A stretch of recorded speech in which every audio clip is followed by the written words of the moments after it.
Yang pasti kalau kita punya legalitas resmi, pastinya akan dibina sama dinas terkait, seperti dinas UKM dan koperasi, dinas perdagangan, lalu dari dinas perpajakan, terus dinas kesehatan, nah sama dinas Kementerian Hukum. Iya.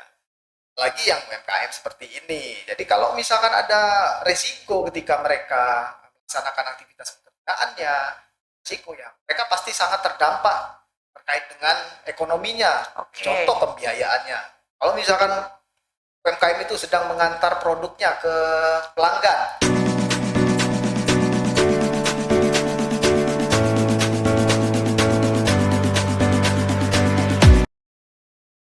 Ya, welcome back to our channel di Sukri and the Gang Podcast. Dan kali ini edisi dari kerjasama Info 1 dan Dinas Komunikasi Informatika Provinsi Kalimantan Timur. Kita dalam acara Indigo, atau singkatan dari informasi, digitalisasi, dan juga globalisasi ya. Ini program perdana kami yang tadi dikatakan bekerja sama dengan pemerintahan Provinsi Kalimantan Timur untuk mengulas sejauh mana multimedia, digitalisasi, dan perkembangannya ini menyentuh ya aspek-aspek sosial kemasyarakatan termasuk tingkat perekonomian masyarakat ya. Apakah juga berdampak terhadap smart city, smart province yang sekarang sedang digaungkan oleh Timur. Saya Marga Rahayu, 1 jam kita akan ngobrol bersama dengan owner dari, ini produknya sudah ada di depan saya, Teri Crispy ya. Saya mau langsung mengundang, ada Mbak Irma De Susanti, ini owner dari UMKM Sweet Travel Office ya, betul ya? Salam kenal Mbak Marga. Iya, ini saya manggilnya Mbak Irma. Mbak Irma aja. Mbak Irma, ini Teri Crispy-nya sengaja memang tidak dibuka ya, karena tahu hostnya suka sama teri ya. Boleh dibuka sambil icip-icip, nanti ngobrol sambil Boleh ya, icip. sambil Boleh, icip ya. boleh. Oke, eksistensinya sudah berapa lama ini? Teri Crispy ini? Ini berawal di tahun 2019, November 2019. Jadi bulan depan tepat 4 tahun. Wah, selamat ya. Sebentar Iya. lagi mau ulang tahun, berarti biasanya ada diskon-diskon lah ya.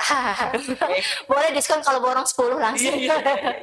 Mbak Irma hari ini juga tidak sendiri. Kita hari ini juga akan sedikit mengetahui fakta terbaru bahwa jaminan perlindungan ya terhadap para pekerja yang, kalau orang sekarang kan banyak kan berpikir hanya pegawai negeri saja misalnya ya, atau pekerja tetap saja. Tapi seperti Mbak Irma dan kawan-kawan UMKM juga ternyata bisa terlindungi, ada proteksinya dari BPJS Ketenagakerjaan. Sekarang bersama dengan kita ada Kepala Bidang Kepesertaan dari BPJS Ketenagakerjaan Samarinda ya. Saya panggilnya Bang Andri ya. Assalamualaikum Bang Andri. Pak Marga tadi. Betul. Marga ke Arga. Arga boleh, Marga boleh. Sayang juga boleh ya. Ya, makasih. Salam kenal. Saya Andri, Kepala Bidang Pesertaan BPJS Ketenagakerjaan Kantor Cabang Samarinda. Oke, ini baru saja bertugas di Samarinda, sebenarnya sudah beberapa waktu. Kalau mau dibilang baru, tergantung ya Mbak. Tergantung lihatnya ya. Saya sekarang sudah 1 tahun 8 bulan di kota Samarinda. Di Maret 2022 saya pindah ke sini. Yang sebelumnya itu bertugas di Kabupaten Pasir. Pasir. Ya. Oke, nanti kita akan bahas ya seperti apa proteksi yang mungkin bisa diakses oleh para pelaku UMKM seperti yang dilakukan Mbak Irma dan kawan-kawan ya. Saya lebih dahulu, ini karena Teri Crispy ya, waktunya juga kayaknya cuaca mendukung sekali. Ini kuliner yang berawal dari manakah sampai akhirnya tercetus ya untuk membuat produk Teri Crispy? Ya, aslinya kan waktu itu kan pas zaman-zamannya awal mula COVID. Ya. Ya, jadi kan anak di rumah. Aslinya nggak bikin teri, Mbak. Aslinya bikin roti Mariam ini. Oh ini? Iya, Oke, nanti boleh roti buat Mariam. banyak. Iya, jadi cemilan buat di rumah apa. Nah, terus kan beli-beli makanan kan agak susah. Terus teri sungai ini ternyata banyak. Nah, jadi udahlah saya bikin teri, saya masukin di toples. Jadi kalau mau makan kan tinggal tumis-tumis aja, dicampur kan. Ya, dari situlah mulainya. Wah, Aslinya ada 3 produk. Produk pertama saya bikin bukan teri, tapi abon ikan. abon ikan. Ya, kadang kan anak-anak suka abon, jadi saya bikin abon ikan tuh banyak. Nah, terus merambah coba ikan sungai lagi, ikan teri, tapi teri sungai bukan laut. Ini teri sungai. Teri sungai. Dan masih banyak ya? Masih banyak. Populasinya masih banyak? Masih. Jadi mudah sekali didapatkan. Mudah. Murah juga bahan bakunya? Ya, kadang murah, kadang mahal. Tergantung terang bulan Purnama. Oh baik, tapi kalau sudah kemasan seperti ini ya, saya yakin harganya kalau begini dijual berapa? Itu satu piecesnya 25.000. 25.000. Iya. Oke, tapi enak lah tinggal makan ya, Boleh. nggak harus di... Enggak, tinggal makan boleh, cemilan gitu boleh. Oh. Apalagi kalau ada nasi hangat tambah sambal enak. Aduh. Aduh. Boleh nggak diambil ini? Boleh. Oke, Mbak Nasinya Irma, ini saya kan apa namanya dikasih taunya ini UMKM, berarti Iya. badan hukumnya sudah Sudah legalitas sudah sampai PT saya, PT perorangan. oke. Dan Iya. dan dalam apa namanya konteks PT, jadi apa namanya sudah badan hukumnya jelas gitu ya. Itu apa yang dirasakan oleh para pelaku UMKM ya? Lompatan-lompatan. Yang pasti kalau kita punya legalitas resmi, pastinya akan dibina sama dinas terkait, seperti dinas UKM dan koperasi, dinas perdagangan, lalu dari dinas perpajakan, terus dinas kesehatan, nah sama dinas Kementerian Hukum. Terus ya otomatis kita akan dimasukkan dalam bantuan usaha. Awalnya kan tadi pakai toples kan? Aslinya bukan toples, aslinya standing box yang bening. Bening, betul, yang terlihat isinya. Iya, Oh, dikasih stiker biasanya. Iya, habis itu berubah. Toples tuh baru-baru ini aja, baru di awal tahun ini. Kalau dari tahun kemarin udah begini. Udah begini ya. Iya. Karena memang lebih apa kata orang Tergantung- ready to go, kan jadi bisa Tergantung dibawa. orderan. Hmm. Kalau orderan dari luar pulau kayak Jawa dia senang toples. Jadi kalau dibuka kan bisa ditutup kembali. Oke. Kalau ini kan kalau sudah ditutup ya harus diikat karet atau apa. Tapi kan lebih ringan, Iya, lebih ringkas ringan. juga masuk ke dalam tas ya. Iya. Iya. Jadi mulai merasakan adanya perubahan, perbaikan dalam sisi produk itu setelah berapa lama berusaha? Kan dari 2019 tuh, bulan Di November ya? 2023 lah, awal 2023. 22, sorry. 2022. 22, ya. Omset? Alhamdulillah. Ya. Nggak akan kena tagih sama orang pajak ya. Jadi tolong omsetnya perkiraannya Enggak, kisaran karena berapa? UMKM kan mas kalau pendapatan 1 tahun belum 100 juta dia masih zero. Jadi cuma lapor aja. Oke, jadi ini masih zero. Masih zero karena Tapi bener yang dilaporin ya? benar Karena kayaknya ini banyak pasarnya nih peminatnya. Sampai kemana paling jauh jualnya? paling jauh Labuan Bajo. Labuan Bajo. Ini sudah sampai Labuan Bajo. Sudah. Mbak Irmanya sudah sampai Labuan Belum, Bajo. kemarin mau ke situ tapi nggak jadi, ada Iya. halangan. Habis ini mau diajak sama Bang Andri ya. Siap. Labuan Bajo. Saya juga belum kalau baru Kok pengen juga? Masih ke Mbak Irma nih, selaku pelaku UMKM. Ini juga kita hari ini bicaranya soal digitalisasi. Sejauh Yes. mana sudah menerapkan ya digitalisasi, menjual mungkin melalui e-commerce, meskipun TikTok Shop mungkin sudah di-ban ya. Kalau e-commerce saya nggak pakai sih, jadi saya lebih ke main di IG aja, Oke. IG, FB gitu. Jadi medsos akunnya atas nama Teri Crispy atau Sweet? Ada nama atas nama Sweet dan nama pribadi. Itu mulai kapan jualan berani menjualnya melalui 2021 udah 2020 2021. bedanya bisa diberikan gambaran tidak? Jualan dengan menggunakan cyber apa ya, dunia cyber lah ya. Jadi Iya. medianya tuh dunia maya gitu.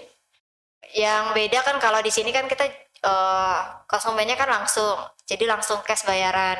Kalau digital tuh kan kadang-kadang ada pesanan orderan 50 gitu. Fiktif, ada produk palsu. Ada sering.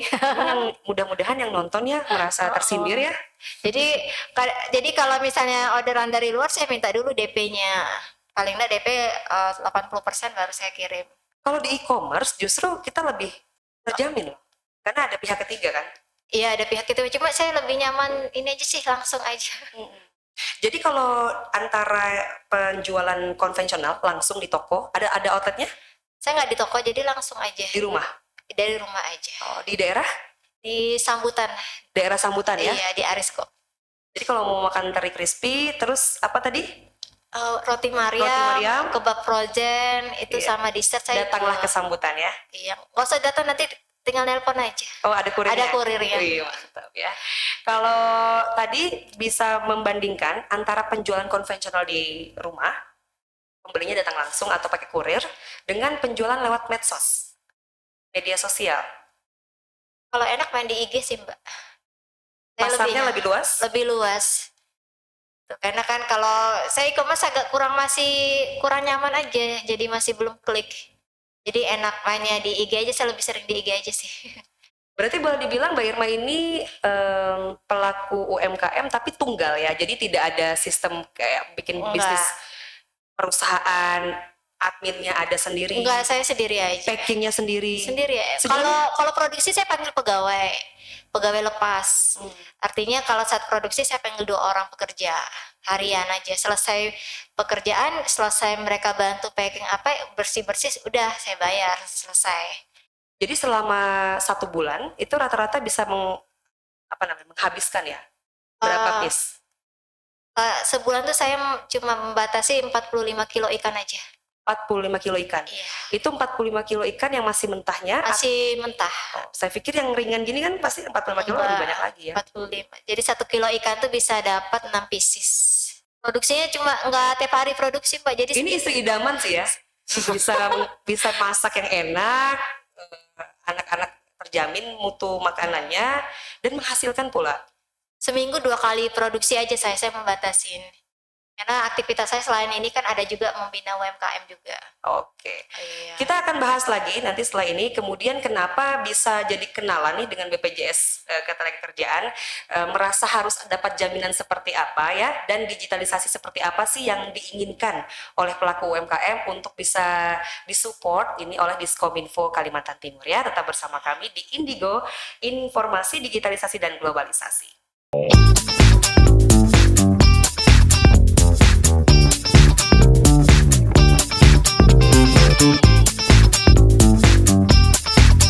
Ya, program Indigo, Informasi Digitalisasi dan juga Globalisasi kerjasama Info1 dan Diskominfo Provinsi Kalimantan Timur masih hadir dengan Teri Crispy. Ini pelaku UMKM dari ibu rumah tangga yang kemudian menghasilkan pendapatan untuk keluarga tercinta ya. Bisa ditiru, bisa dicoba, dan tadi dengan adanya media sosial ternyata sangat membantu omset ya yang bisa diraih setiap bulannya, meskipun Mbak Irma sendiri selaku owner akhirnya membatasi diri hanya sampai di 45 kilo teri sungai yang diproduksi selama 1 bulan ya.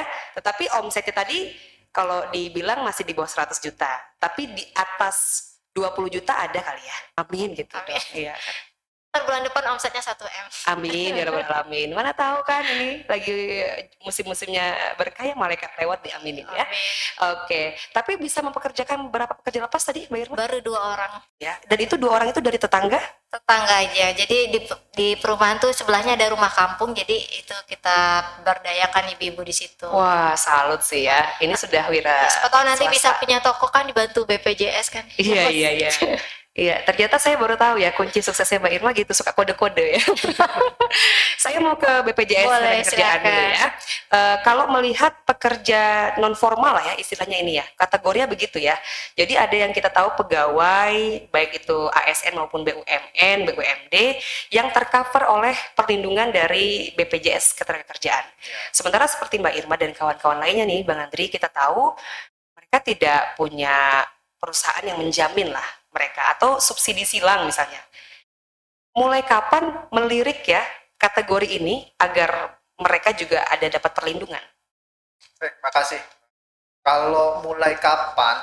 Nah, sebenarnya ketika sebelum bertransformasi jadi BPJS Ketenagakerjaan, ketika kita masih PT Jam Sostek, itu sudah bisa melindungi tenaga kerja yang informal.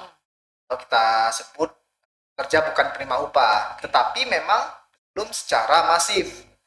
Nah, ketika berubah menjadi BPJS Ketenagakerjaan, kita juga memfokuskan kepada perlindungan kepada kerja informal tadi, bukan penerima upah. Karena pekerja bukan penerima upah itu kan lebih banyak ya, saya rasa lebih banyak daripada pekerja yang di perusahaan, yang di BUMN, seperti tadi PNS dan lain sebagainya. Ya, pekerja formal lah yang ada ikatan kontrak dengan perusahaan. Nah, mulai dari situ ya kita kan harus melakukan kegiatan sosialisasi secara masif ya, karena kerja informal ini titik-titiknya tersebar di mana-mana dan tidak masif seperti kayak di pabrik, di perusahaan, tambang dan sebagainya. Kalau di situ kan kita satu aja ke HR. Datanya terpusat. Iya, inilah, terkoordinir lah. Kalau UMKM ini kan tersebar masing-masing, ada di baik itu dinas perdagangan, dinas dan lain sebagainya, ada di pasar, dan itu pun belum terdata semua ya, mereka belum tentu terdata semua. Bertemu dengan Mbak Irma ini, ya seingat saya Mas Abdi ada RKA ketika kita sedang melakukan sosialisasi kepada acara UMKM kalau nggak salah di Islamic Center. Jadi memang ada dipertemukan di suatu acara. Iya. Bukan dipertemukan, tidak sengaja bertemu. Tidak sengaja bertemu. Jadi wah, ini apa ini programnya? Kita jelaskan lah bahwa program BPJS Ketenagakerjaan itu ada, kalau secara keseluruhan itu ada 4 ya, plus 1 lagi dengan jaminan kehilangan pekerjaan. Tapi untuk yang pekerja informal itu bisa ikut 3 program. Karena yang jaminan pensiun program keempat dan kelima itu untuk perusahaan skala menengah besar. Kita sampaikan bahwa program yang informal tadi atau bukan informal tadi itu bisa ikut program jaminan kecelakaan kerja, jaminan kematian, jaminan hari tua. Kita pun paham ya, seluruh pekerjaan itu pasti ada resikonya. Sekecil apapun ada resikonya. Apalagi UMKM yang bisa dibilang sangat rentan. Iya, sangat rentan. Ya, apa namanya? Berdikari ya. Berdikari. Di atas kaki sendiri gitu, mandiri banget. Kan tidak ada ketergantungan, betul. Iya. Lagi yang UMKM seperti ini. Jadi kalau misalkan ada resiko ketika mereka melaksanakan aktivitas pekerjaannya, resiko ya, mereka pasti sangat terdampak terkait dengan ekonominya. Contoh pembiayaannya. Kalau misalkan UMKM itu sedang mengantar produknya ke pelanggan, kemudian ada resiko kecelakaan kerja, kecelakaan lantas. Nah, pasti dia buang waktu karena harus dirawat. Barangnya mungkin rusak, rugi. Rusak. Dan yang kedua, dia pasti keluar biaya untuk pengobatannya. Oke, ini kan yang indah-indahnya. Jadi pasti juga penonton podcast ini ingin tahu, apalagi UMKM yang sedang menyaksikan gitu. Pasti namanya ikut kepesertaan, ada biaya yang harus dikeluarkan. Iya, betul. Adakah perbedaan antara yang pekerja tetap dengan pekerja informal? Kalau dari segi iuran pastinya ada lah ya. Ada. Karena kalau yang di perusahaan kita ada kategorinya untuk kecelakaan kerja. Dengan yang resiko rendah sama resiko tinggi. Ya. Itu pasti ada perbedaan ya iuran untuk jaminan kecelakaan kerjanya. Tapi yang lainnya kematian, hari tua itu sama. Jadi kalau misalkan yang risiko tinggi seperti tambang ya iuran JKK-nya pasti tinggi dong, nggak mungkin sama dengan karena orang yang standar kerja pendapatannya pun tinggi. Ya, salah satunya itu juga. Tetapi lebih lihat ke resiko pekerjaannya sih. Oh gitu. Jadi kalau seandainya kecelakaannya bisa sampai serawan Ya, apa? fatal. Oh baik. Nah, Fatalitasnya. kalau yang untuk UMKM, ya iurannya kita hitung mulai dari 10.000 per orang. Per orang Untuk per bulan. 10.000 itu yang 10.000 untuk jaminan kecelakaan kerja. Plus jaminan kematian tadi 6.800. Nah, untuk yang iuran jaminan kematian yaitu flat semuanya 6.800. Nah, tapi iuran yang jaminan kecelakaan kerja tadi dari 10.000 itu bisa ditingkatkan sesuai dengan kemampuan mereka membayar. Karena semakin besar iuran jaminan kecelakaan kerja tadi ya semakin besar juga manfaat santunan yang bisa diberikan. di Samarinda sudah berapa banyak nih orang yang seperti Mbak Irma ya untuk UMKM yang terlindungi BPJS Ketenagakerjaan? Kalau UMKM saya nggak bisa ngelihat detail ya UMKM ada berapa gitu. Tapi kalau kepesertaan di Samarinda yang untuk bukan prima upah itu ada sekitar 35.000. Nah, tetapi ya tetapi itu udah campuran, ada UMKM, ada petani, ada ojol, terus ada juga nelayan. Nah itu campuran. Nah, kalau terkhusus untuk UMKM saya masih belum bisa cara detail ya. Nanti saya bilang 1.000, wah masa sih 1.000? Tapi gini soal digitalisasi. Ya. Nah, adakah kemudahan kami yang ingin mengakses tanpa harus datang nih ke kantornya BPJS? Ada. Jadi kita itu membuka sebesar-besarnya kanal untuk yang pertama untuk pendaftaran. Yang kemudian yang kedua setelah daftar mau bayarnya kemana nih? Untuk pembayaran. Ya, kalau untuk pendaftaran ya kita bisa lewat e-commerce yang disebutkan tadi bisa. Cek aja. Jadi semudah itu sebenarnya sudah. Iya, di e-commerce daftar BPJS Ketenagakerjaan. Kemudian melalui agen perisai. Mbak Irma ini kita Agen perisai, penggerak jaminan sosial Indonesia. perisai. Iya, jadi Mbak Irma ini Serem banget ya kayak pendekar gitu ya. Perisai. perisai melindungi diri dari resiko kecelakaan kerja dan kematian. Wow. Ini program nasional ya? Ya, program nasional perisai. Jadi selain dari ya kanal-kanal lewat web, e-commerce, kemudian Dibukalah semua kanal Iya. itu, memudahkan. yang perbankan juga bisa. Oke. Mitra-mitra kita, perbankan, pos pegadaian. Ada juga perisai. Jadi agen penggerak jaminan sosial Indonesia. Wow, jadi bisa juga minta bantuan untuk dibayarkan melalui Daftar agen-agen dan ini. bayar melalui agen perisai. Oke, satu terakhir nih sebelum saya kembali lagi ke digitalisasi dari sudut pandang UMKM ya, apa yang harus dibenahi, tantangannya seperti apa? Bagaimana dari BPJS Ketenagakerjaan memotret ya perkembangan digitalisasi, literasi digital di wilayah kita di Kota Samarinda sejauh ini? Cukup baik? Cukup baik. Nah, Parameternya apa parameternya? bisa dilihat kita itu bisa melihat pendaftaran peserta bukan penerima upah itu dari mana kanalnya. Kita lihat yang datang ke kantor sudah lebih sedikit. Sedangkan pendaftaran melalui perisai, melalui pos, melalui e-commerce, ojol yang melalui aplikasinya mereka itu sudah meningkat dari tahun-tahun sebelumnya ya. Apalagi sekarang kan sejak COVID kan pergerakan tenaga kerja itu lebih ke yang formal. Ya. Contoh yang udah pernah kerja di perusahaan misalkan seperti PHK waktu itu dia berusaha sendiri ya. Literasi digitalnya kan pasti lebih paham dia, udah tahu ini bisa daftar BPJS Ketenagakerjaan, bayar lewat ini. Oke. Nanti kayaknya kita harus bahas 1 jam khusus ya bersama dengan BPJS Ketenagakerjaan. Siap ya? Kita undang ya. Siap. Makasih banyak Bang Andri. Nah, sekarang kalau ini jangan lihat Bang Andrinya ya. Saya minta kejujurannya Mbak Irma nih. Bayar per bulan berapa tuh kalau untuk asuransi, bukan asuransi sih istilahnya ya, jaminan lah ya kepesertaan. Kalau saya ngambil yang di angka 42.000 per bulan. 42.000 itu tidak memberatkan? Tidak, karena kan saya menilai pendapatan bersih saya lah istilahnya, pendapatan pokok. Tuh. Kenapa terpikir untuk mengambil jaminan kepesertaan? Kan udah kalau kesehatan nih misalnya kan ada BPJS Kesehatan. Kenapa kepikiran gitu? Ya jadi awal mulanya kan ketemu sama Mas Abdi nih. Nah, Kayaknya berkesan banget ya. iya, jadi memang di awal pas ketemu itu ngobrol, saya tuh cuek aja. Saya pikir ya BPJS Tenaga Kerja kan untuk orang kantor. Nah, ngapain sih ditawarin ke saya gitu. Terus lihat brosurnya, baca, terus saya cari juga info kan di Google. Nah, ternyata memang ada. Nah, ini nih literasi digital nih. Iya, Ya. Jadi pas tahu nggak langsung terima informasi mentah-mentah ya. Meskipun seganteng apapun si Mas Abdi ini tadi ya, tidak tergoda. Langsung cari di Google dulu, cari referensinya. Oh. Siapa tahu dia buaya. Jadi waktu baca literasi itu informasinya, jadi tertarik. Belum tertarik sepenuhnya, jadi masih baca kan benar nggak ini infonya gitu loh kan, apa benar bisa mengcover kita, memprotek kita.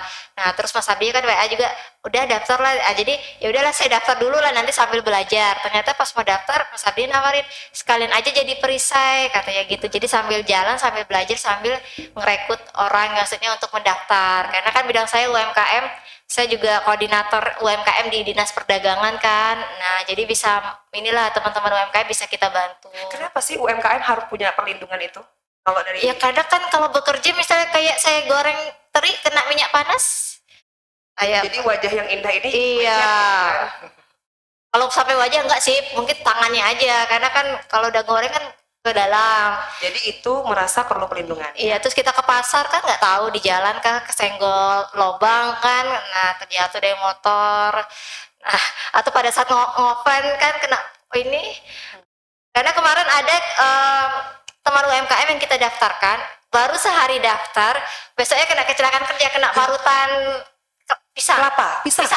Jadi dia kan bikin keripik pisang. Jadi pas marut pisang itu, 1 hari daftar, sudah bisa klaim? Bisa. Serius? Bisa, serius. Enggak. Jadi pendaftaran BPJS ini mudah, kita daftarkan 5 menit setelah pendaftaran ya udah aktif. Kepesertaan aktif? Iya.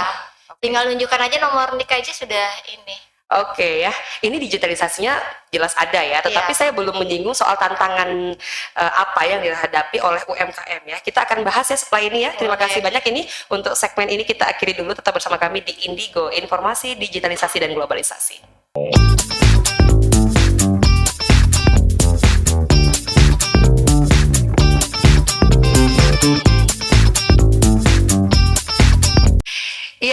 Indigo, informasi digitalisasi dan globalisasi masih hadir ya untuk Anda ya. Jadi Bos Geng sudah nyiapin satu podcast ini kerjasama dengan Diskominfo Provinsi Kalimantan Timur. Kita salah satunya melihat bagaimana perkembangan digitalisasi ini juga merambah sampai ke tingkat pelaku UMKM ya. Salah satunya ini ownernya dari Teri Crispy yang sudah kita buka ya. Kayaknya memanggil-manggil untuk dimakan ya. Iya, boleh dicoba. Boleh dicoba ya. Kurang apa?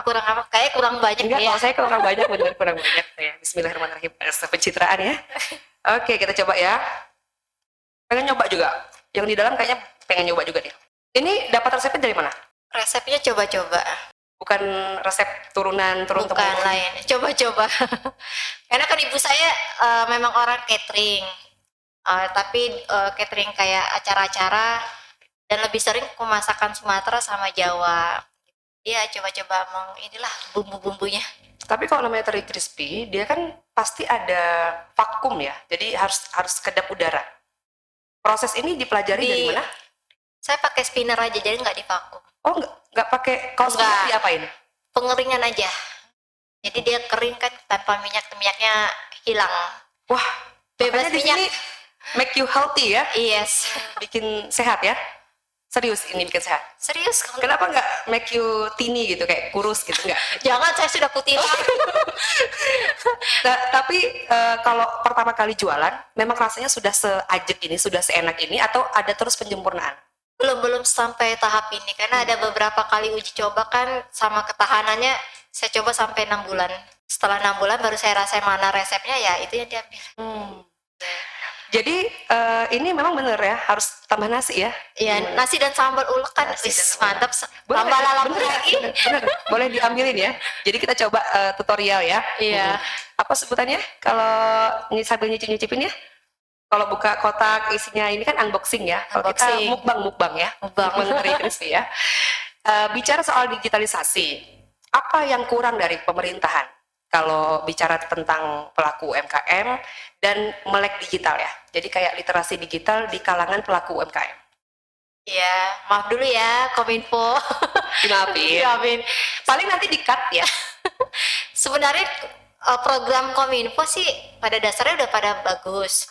Cuma pada saat mereka ngasih pelatihan atau edukasi itu terputus begitu aja. Jadi setelah selesai pelatihan ya udah nggak ada kelanjutan lagi gitu. Nah, ya kita harapannya setelah ada pelatihan ini ada pembinaan kedua, ketiga, terus bisa dipilih orang-orang yang benar-benar mau serius, dipilih lagi untuk dijadikan istilahnya penggeraknya UMKM gitu, nah untuk ininya gitu. Kadang gitu diajarin konten kreator, ya udah diajarin udah nih konten kreator, habis selesai pelatihan udah hilang lagi gitu kan. Nah nanti ada lagi pelatihan, kadang temanya tuh hampir sama dengan tema yang dulu-dulu.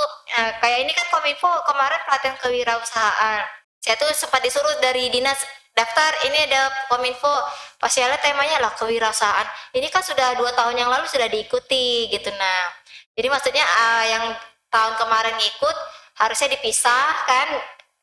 Oh iya, jadi harusnya ada level-level lagi. Iya, jadi enggak ini kan baru terjadi. Jangan dasar terus. Iya. Kalau bisa ada advance gitu. Ya, saya kan di Kominfo sudah sampai di content creator 5 kali ikut pelatihannya gitu. Wah, sudah hatam ya. Belum sih. Masih banyak ilmu digital yang belum dikuasai. Nah, ini saya juga jadi penasaran nih. Biasanya UMKM itu memang berawal mula dari iseng-iseng. Iya. Iseng-iseng, lama-lama jadi nyaman ya. Jadi ketagihan gitu. Dan itu biasanya dilakukan di waktu senggang. Berarti kan kebanyakan ibu rumah tangga sambil isi waktu luang berjualan, bikin kreasi gitu. Susah nggak untuk mengadaptasi ilmu-ilmu soal penggunaan aplikasi, media, dan ya teknologi terbaru lah? Kalau dibilang susah ya nggak susah juga, karena saya sudah memang pernah belajar ini. Basically sudah belajar. Iya, udah pernah, jadi tinggal menyambung aja. Walaupun sempat lupa-lupa kan, tapi istilahnya dasarnya ada lah. Nggak gitu. kagok gitu ya awal-awal pakai aplikasi, biasanya di handphone atau Enggak. Di rumah kan udah, sebenarnya sebelum saya bikin Teri ini saya dulu ngajar. Jadi sempat ngajar di lab accounting kan. Nah, jadi udah terbiasa itulah. Oh, ini sih beruntung ya, sudah punya basic betul tadi. Tapi kan banyak kan memang ibu rumah tangga ya kebanyakan ibu rumah tangga. Apa respon mereka apa pada saat wah ini gimana caranya, kan kadang-kadang masuk email aja lupa itu Ya, passwordnya. pas saat saya ikuti pelatihan dari Kominfo Banjarmasin kan, ya memang pada saat itu teman-teman banyak yang gaptek, banyak ini minta tolong ini, terus passwordnya email aja nggak tahu cara bikin apa gitu kan. Karena memang pada dasarnya banyak ibu rumah tangga tulen yang Iya. UMKM. Yang ibu rumah tangga yang punya skill memang masih sedikit gitu. Ya, tapi kita tidak masalah sih, malah justru senang membantu mereka gitu. Jadi memang kebanyakan nih dari pengalaman dari 2019 sampai sekarang, Mbak Irma melihat UMKM sangat terbuka ya untuk mempelajari hal-hal baru. Sangat ada keinginan. Sangat terbuka sih sebenarnya, kalau kita ada niat mau belajar dimanapun bisa. Nggak menutup ini. Cuma terkadang UMKM di Samarinda ini modelnya apa ya? Istilahnya terlanjur dimanjakan. Artinya dimanjakan, kalau ikut pelatihan kalau nggak dapat apa-apa, transport atau apa malas gitu. Nah, sedangkan pada saat pelatihannya nggak ada dapat apa-apa, mereka malah nggak mau datang apa gitu. Nah, itu yang sangat disayangkan. Belum tahu aja ilmunya ya. Iya, karena dari awal memang sudah terlalu dimanjakan. Jadi kalau pelatihan pasti kita dapat uang transport, uang binaan gitu kan. Nah, tapi pada saat misalnya kayak tahun ini kan cuma dapat konsumsi aja misalnya gitu, mereka nggak terlalu apa ya, antusiasnya gitu. Karena ya ilmunya itu ya gitu aja, datang keluar gitu aja. Oke. Padahal dengan UMKM itu akhirnya mengadopsi ya teknologi media baru, apa manfaat terbesarnya? Manfaat terbesarnya ya kita secara otomatis kan belajar digitalisasi. Kita kembali belajar lagi cara penggunaan aplikasi, penggunaan handphone, tablet, laptop. Kan zaman sekarang anak lebih pintar daripada emaknya. Gitu. Itu aja sih. Yang terpenting niat dan konsisten, komitmen. Kalau nggak komitmen ya nggak akan bisa maju. Sekarang bicara soal mimpi ya, jadi kedepannya mau membesarkan usaha ini sampai seperti apa? Adakah keinginan ya? Keinginan saya tuh di 2025 saya punya kantor sendiri. Kantor yang berisi di galeri UMKM. Nah, di situ ada semacam rumah digital saya sendiri itu. Rumah digital? Iya, itu nanti di podcast selanjutnya. Iya. Jadi ini baru part 1 ya. Selengkapnya di part 2. Part 2.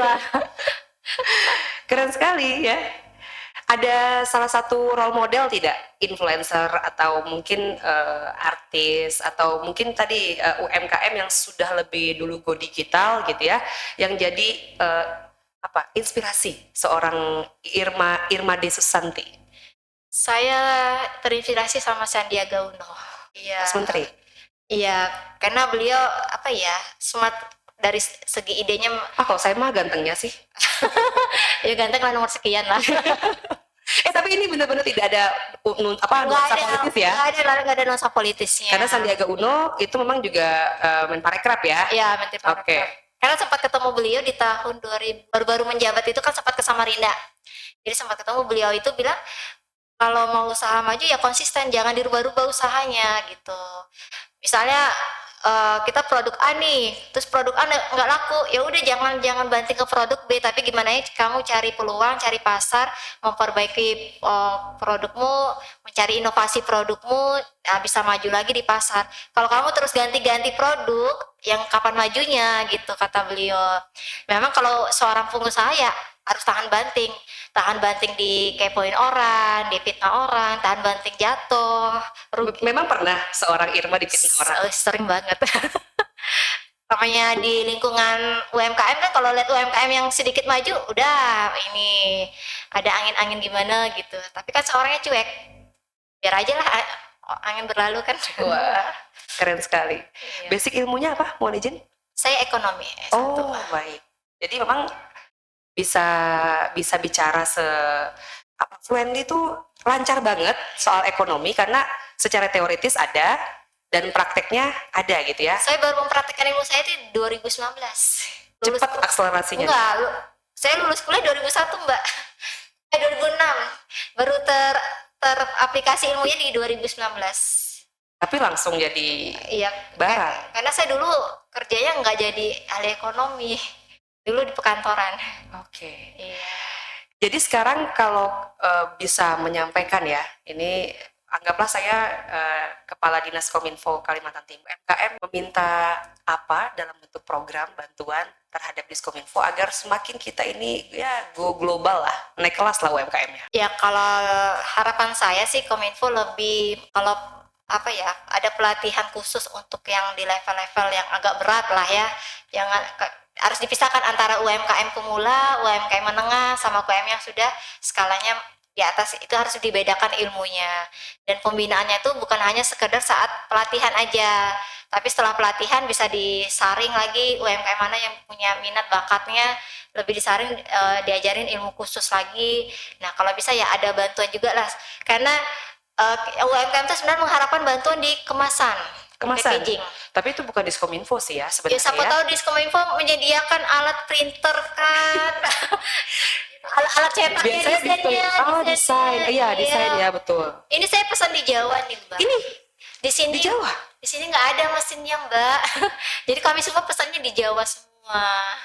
Padahal kalau ada mesinnya pasti lebih murah. Itu. Siapa tahu kan Kominfo menyediakan mesin teknologi ininya kan. Oke, baik ya. Oh, saya sih nggak peduli bungkusnya ya, saya isinya. Isinya, iya. Ini sudah segmen akhir kita. Saya mau sedikit dulu Boleh. ke BPJS Ketenagakerjaan. Kalau nih UMKM lagi menonton ya dan belum terproteksi, bagaimana caranya untuk mendapatkan info lanjutan? Part 2 kan dengan BPJS Ketenagakerjaan ya? Iya, nanti ada part 2. Kita nanti di invite lagi ya. Ya, Bos Geng. Untuk rekan-rekan UMKM oleh program BPJS Ketenagakerjaan, yang pertama ya kalau misalkan masih gaptek belum itu paham terkait dengan teknologi, ya silakan datang ke kantor. Itu tetap bisa kita layani. Di Jalan Juanda. Di Jalan Juanda. Tapi untuk yang sudah paham teknologi, udah paham medsos dan lain sebagainya, e-commerce, silakan daftar di e-commerce. Itu ada semuanya, mau Tokopedia, Shopee, link aja, atau lewat perbankan juga bisa. Dan yang berikutnya bisa juga dengan agen perisai kami. Yang kebetulan Mbak Irma ini kan adalah penggerak atau pelaku UMKM ya. Di Samarinda banyak ya agen perisai ya? Bisa, ada 200 kalau di Samarinda ya. Sekitar 200 agen perisai. Nah, jadi hampir di setiap kelurahan kecamatan ada nih? Mudah-mudahan ada ya. Ada.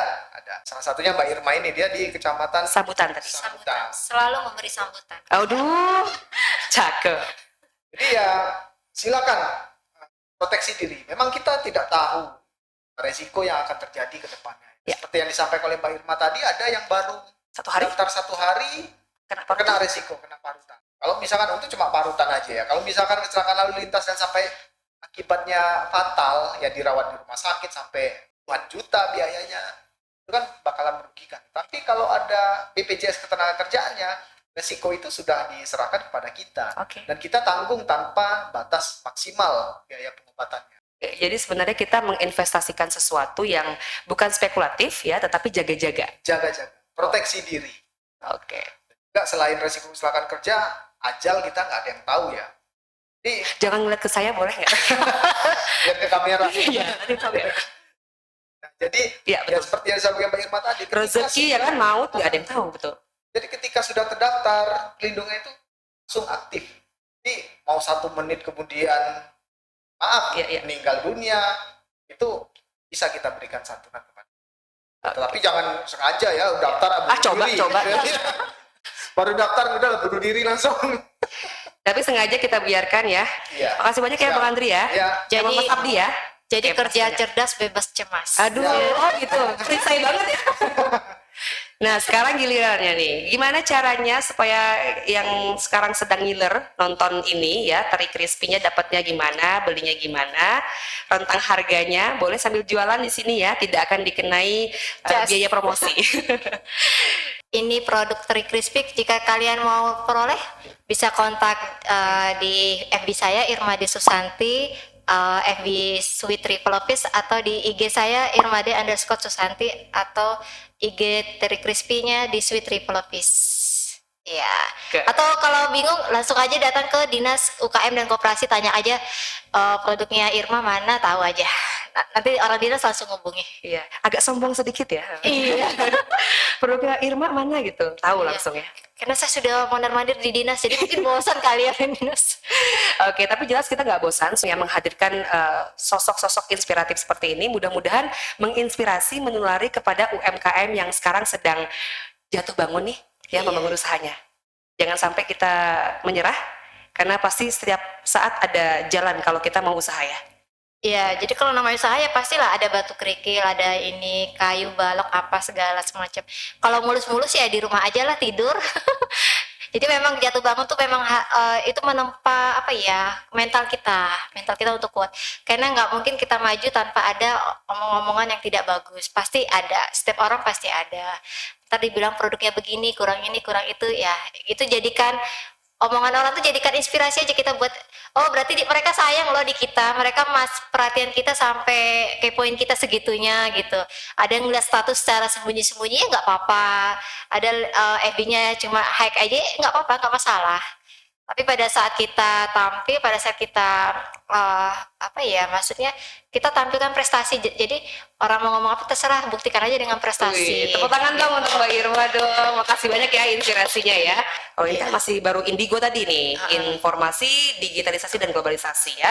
Nanti masih ada beberapa segmen lain, mudah-mudahan juga Mbak Irma berkenan ini kita undang ya. Boleh, nanti kalau segmen berikutnya silahkan dengan orderannya ya. Iya. Tetap jualan ya, memang ya. Udahlah, kebukti banget ini UMKM-nya yang sangat fight ya untuk tetap bertahan, bahkan di tengah-tengah podcast masih jualan ya. Tapi nggak masalah, terinya memang enak ya. Jangan lupa untuk datang ke sambutan ya. Iya. Atau langsung ke FB, IG dari Teri Crispy ini sendiri ya. Oke, makasih banyak. Iya, dan jangan lupa teman-teman UMKM tetap proteksi diri dengan BPJS Ketenagakerjaan. Harus dong, karena sebagai perisai kan. Oke, makasih banyak ya. Assalamualaikum Ya, ya. Waalaikumsalam warahmatullahi wabarakatuh. Oke, Indigo harus menuntaskan ya perbincangan. Ini baru segmen atau episode pertama saja sudah banyak ilmu yang kita dapatkan. Mudah-mudahan nanti di episode berikutnya masih ada banyak sekali tokoh inspiratif ya yang bisa kita gali, termasuk kita melihat bagaimana perkembangan digitalisasi dari sudut pandang ya pelaku usaha maupun juga masyarakat di wilayah Kalimantan Timur. Terima kasih sudah menyaksikan Indigo, program kerjasama Info 1 dan Diskominfo Provinsi Kalimantan Timur. Saya Marga Rahayu, sampai jumpa.